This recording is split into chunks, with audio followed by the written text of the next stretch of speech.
네, 가을 대유행 의사들의 걱정이 지금 나오고 있습니다. 자, 시청자 여러분, 어제 말이에요.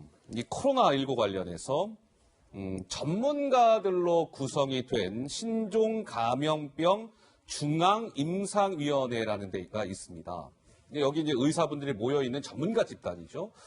어제 김 기자, 이 코로나19와 관련해서 이분들이 기자회견을 해서 무언가를 전망을 했다면서요? 그렇습니다. 사실 코로나19 사태가 우리가 생각하는 것보다 굉장히 장기화될 것이다. 이런 종류의 전망을 내놨습니다.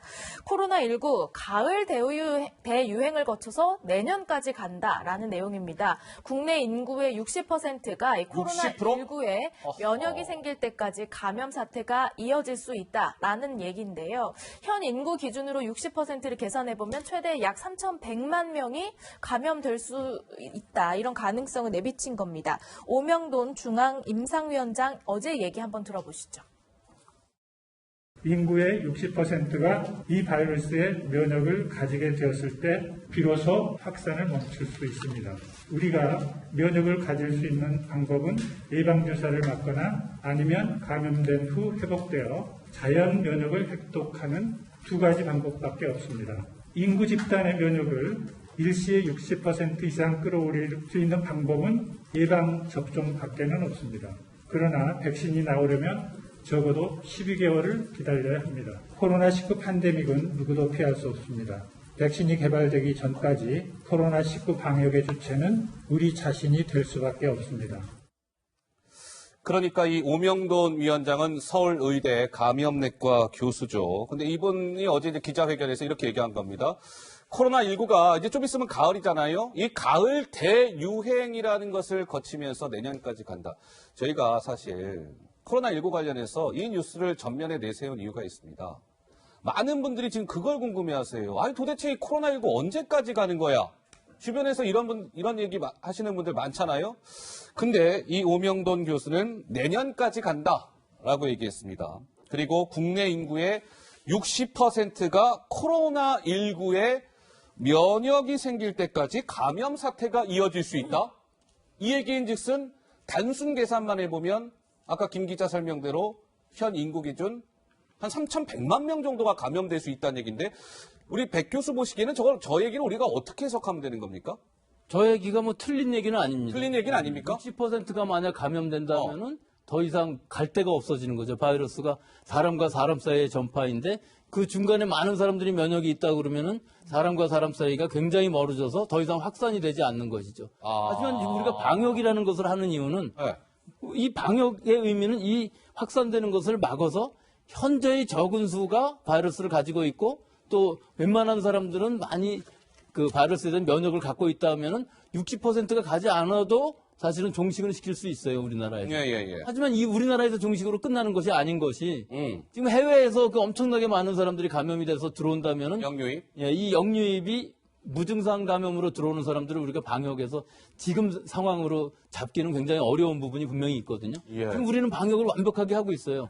확산을 방지하기 위해서 일단 확진자를 찾고 그 동선을 찾아갖고 빨리 진단하고 격리하고 더 이상 중증으로 가지 않게끔 치료 시기를 잘 잡기 때문에 사망률이 1% 정도에서 지금 멈추고 있는 것이거든요. 이거를 잘 못하게 되면은 완전히 만연이 되는 상황이 되면은 60%가 감염이 돼야만 확산을 멈출 수가 있는데 지금 현재는 백신이 없는 상황이니까 그러니까요. 네, 자연적인 면역으로 60% 간다 그러면 너무 좀 힘들지 않습니까? 예. 생각하기가. 예. 그렇지만 자연적인 면역이 아니라 할지라도 우리가 이 바이러스가 과연 다 퍼져야 되느냐.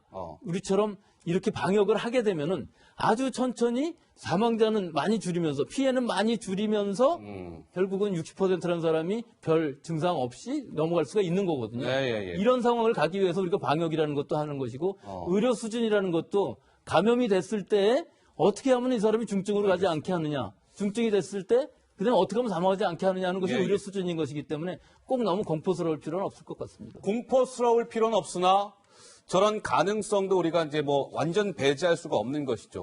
그러니까 저희가 지금 이 뉴스를 말씀을 드리는 것도 방심하면 안 된다. 여기에 방점이 있는 겁니다. 이 코로나19는 계속 이게 지금 이어지고 있는 상황이기 때문에 방심해서는 안 된다.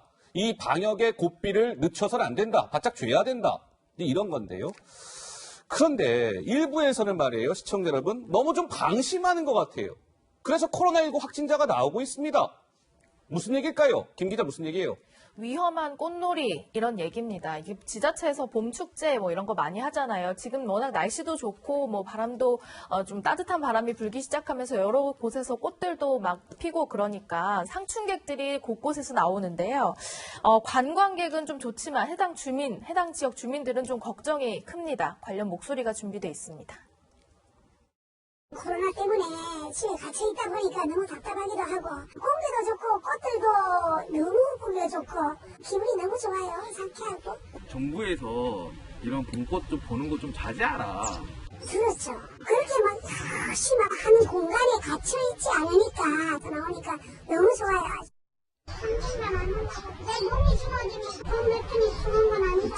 한국만 안 할때 옷에 환장병이 들렸는가 진짜. 그렇게 정부에서 나들이 오지 말라고 집에서들 있으라고 하는데 그걸 못 참고 모두게 근데 큰일 난 얘기도 왜 그런 사람들이 있을까? 청정 제가 괜찮을까 했더니 그런 사람한테 안 와야 되니 뭐 사람을 막을 수 없더라고. 막았어 지금. 네, 막을 수가 없었다 안타까워하는 목소리였는데요. 실제로 꽃놀이를 갔다가 확진된 사례도 발생을 했습니다. 무슨 얘기입니까? 지난 18일에 전남 구례 산수유 마을로 꽃 구경을 갔던 일행 5명 중 4명이 확진 판정을 받았습니다. 뭐 부산이나 경남 함안, 김해 등 4개 지역 주민들이 함께 꽃놀이를 갔는데요. 이 중 한 명, 경주에 살고 있는 한 명이 그 증상이 있는데도 같이 꽃 구경을 했고 전원이 같은 차를 타고 2시간 정도 이동을 했다 이런 얘기도 있습니다. 그런데요, 이 산수유 마을에 지난 14일부터 22일까지 약 17만 명이나 다녀갔다고 합니다. 자, 이게 지금 뭐 꽃 구경하고 싶은 마음이야 누군들 뭐 꽃 구경 안 하고 싶겠습니까? 날씨도 좋고 요즘 밖에 나가고 싶죠. 주말이면 특히나. 근데 여기가 어디라고요? 전남 구례군의 산수유 마을이랍니다. 뭐 지금 이제 굉장히 꽃 구경을 많이 왔다는 거예요. 아까 김 기자 설명대로 14일부터 22일까지 약 17만 명이나 저 산수유 마을을 방문했답니다. 그러니까 오죽하면은요, 지금 그 벚꽃 명소로 알려진 데 있잖아요. 벚꽃 명소로 알려진 경화역이라는 데가 있습니다. 국내 최대 벚꽃 축제 지역인 진해에 있는 이 경화역. 여기 보세요. 출입을 전면 폐쇄합니다 하면서 경화역으로 진입하는 11곳의 출입구를 아예 사람들 못 들어가게 폐쇄를 시켰답니다. 오지 말라고 해도 자꾸 오니까.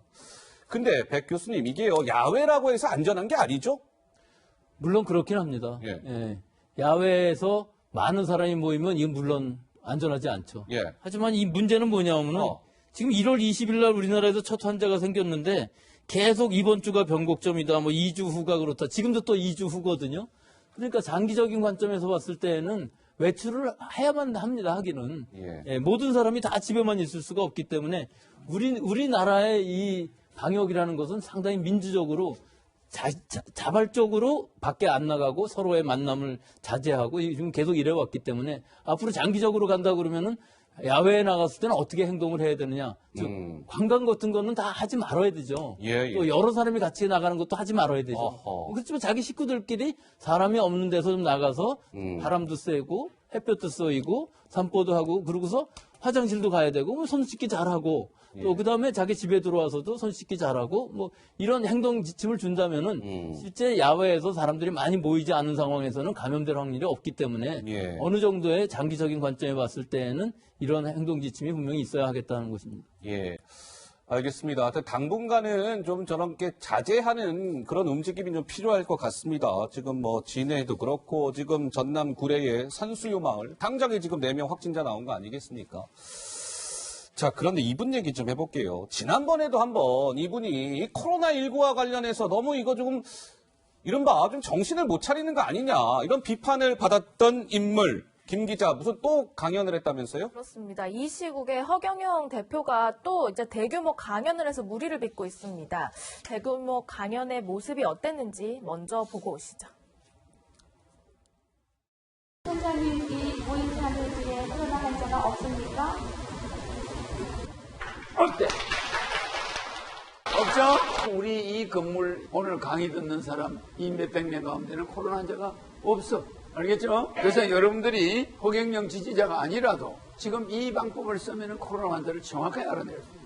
만약에 저 바깥에 코로나 환자 한 명만 딱 있으면 손이 어떻게 돼? 떨어져 버려요. 알겠죠?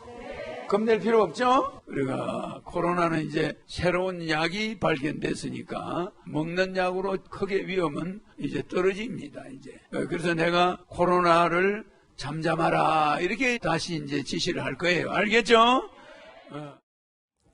지난 주말을 앞두고 정부는요, 사회적 거리 두기를 좀 해라 권고를 한 바 있잖아요. 뭐 대형 모임 같은 거 좀 자제해야 되는데 지금 보신 영상은 그제입니다. 지난 22일 오후에 횡성군의 한 종교시설에서 이렇게 강연을 진행한 거예요. 이 자리에는 지지자들이 수백 명이 참석했다고 합니다.